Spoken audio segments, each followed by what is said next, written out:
Number 1. Dapat ay marunong kang mag-manage ng iyong business money.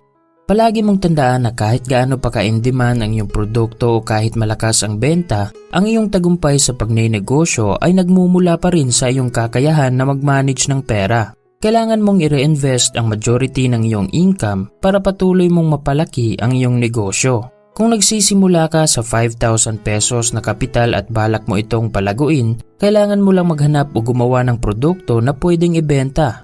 Halimbawa, merong isang produkto na worth 100 pesos at pwede mo itong ibenta dahil in demand ito. Base sa iyong 5,000 pesos na kapital, kaya mong bumili ng 50 piraso sa produkto na yon. At kapag ibinenta mo ang produkto sa halagang 150 pesos, meron kang kikitain na 50 pesos sa bawat produkto. At kapag naibenta mo yun lahat, meron kang kikitain na 2,500 pesos.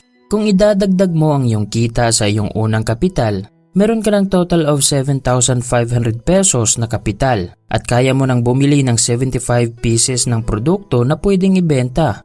Kung kikita ka ng 50 pesos sa bawat produkto at kung naibenta mo na yun lahat, meron ka ng profit na 3,750 pesos. Kung ibabalik mo yan lahat sa iyong negosyo, meron ka ng total of 8,750 pesos na kapital, more than 50% na profit sa dalawang cycle ng pagbibenta. Kung marunong kang magpaikot ng pera, patuloy na lalago ang iyong negosyo at malaki rin ang maitutulong nito sa iyong personal na buhay.